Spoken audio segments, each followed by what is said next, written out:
Most welcome to Historiespanarna, History Reconnaissance. This time we take you back to the 1950s and Britannia is ruling the skies.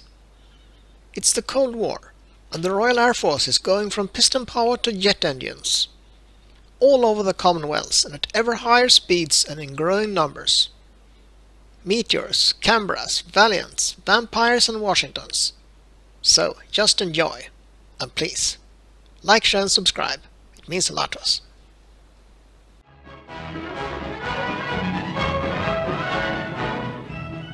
Strength in the air today decides the fate of nations.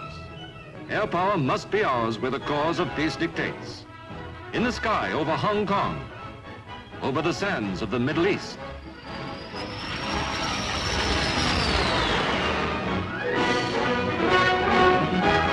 Only a little while ago, air power helped keep the peace of Europe by bringing salvation to Berlin.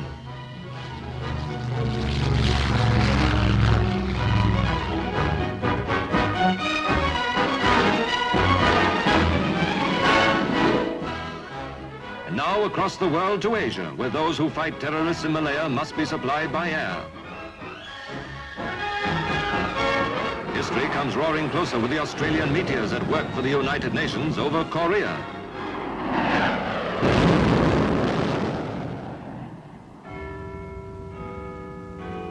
The nerve centre of the RAF is in London, in the Air Ministry in Whitehall, where the Air Council meets to say when and where and how. Secretary of State for Air, the Chief of the Air Staff, and other members of the Air Council meet to decide policy.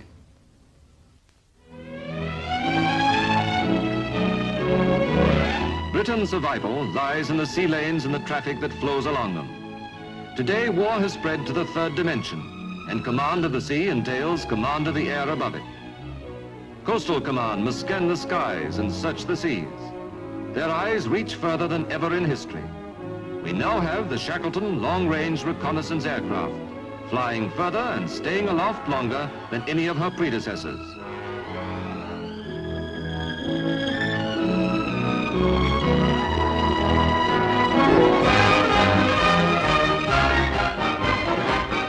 Fighter Command, now armed with something keener and swifter and more deadly to its foes than anything the last war ever saw. Speed is vital. Jets mean speed that takes a man and his machine 9 miles in every minute, and more to come.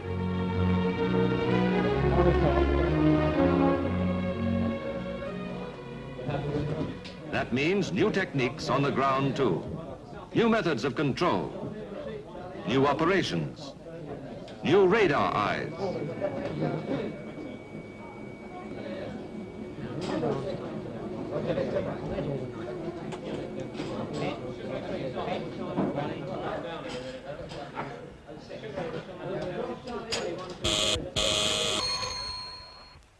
Operations. King, understand 5230 north at 03. Is this correct, General? Tiger Oxo squadrons. Scramble.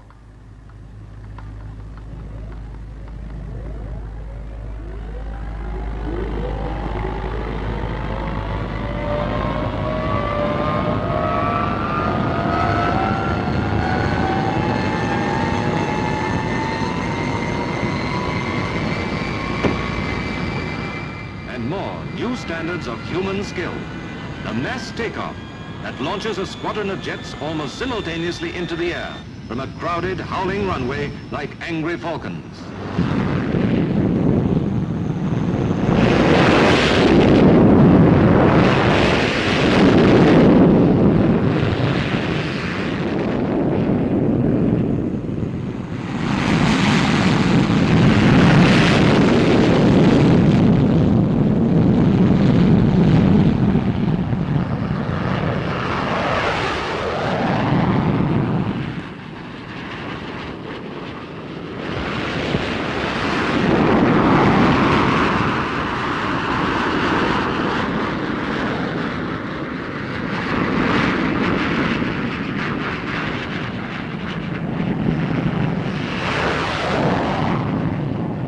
The Meteor is faster than the Spitfire, but the progress of development is also fast.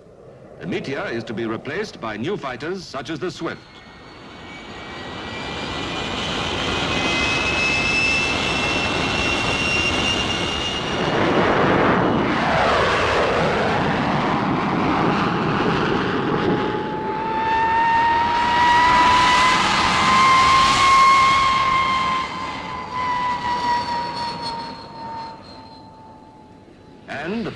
067, the fastest fighter flying today.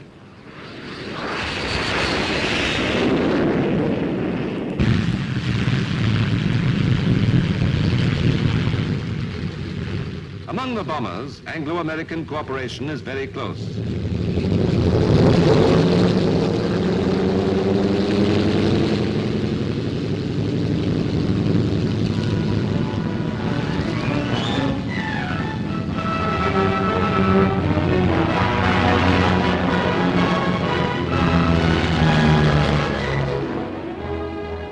After the war, Britain decided to jump production straight from the Lincolns and the Lancasters to the jets. Meanwhile, to ensure a striking force at all times, the RAF manned these Washingtons, as we call the super fortresses.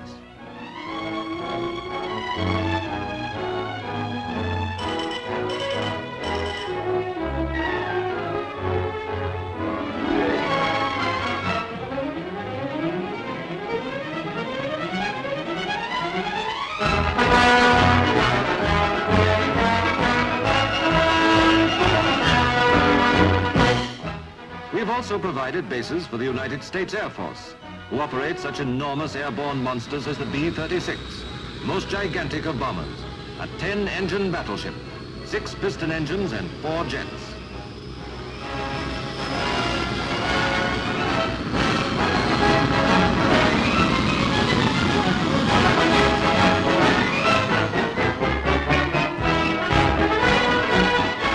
And now the jet bombers of the RAF are coming along.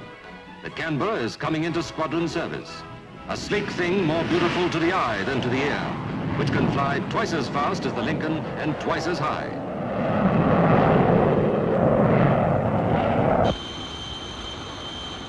The RAF's tremendously powerful weapon to come is the Valiant, the new 4-jet bomber, a magnificent example of British engineering.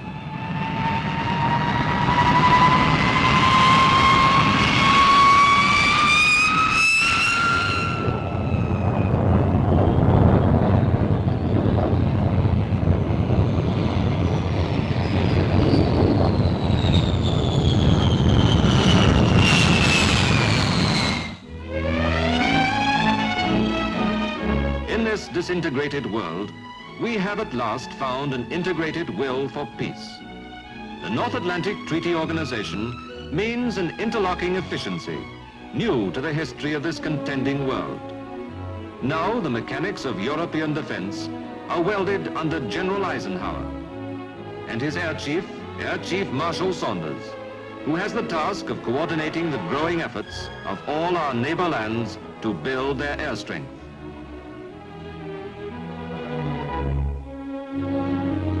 So the air, which covers without frontier or discrimination the surface of our Europe, becomes the junction of our cooperative effort.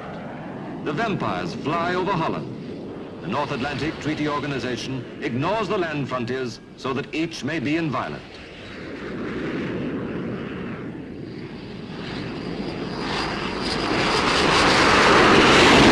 Those who live below, anchored to the anxious ground, watch the passage of the thing that means security to them and to us, and maybe to the world.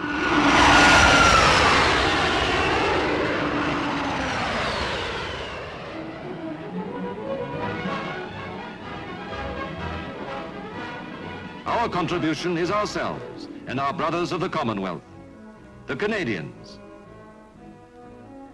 the Australians, the New Zealanders, the South Africans,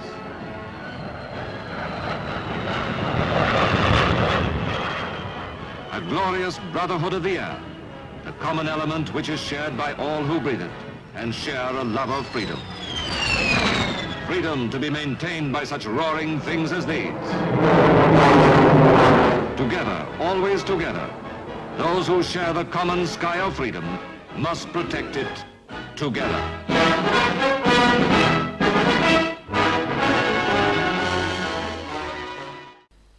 That's all, folks. Thanks for watching.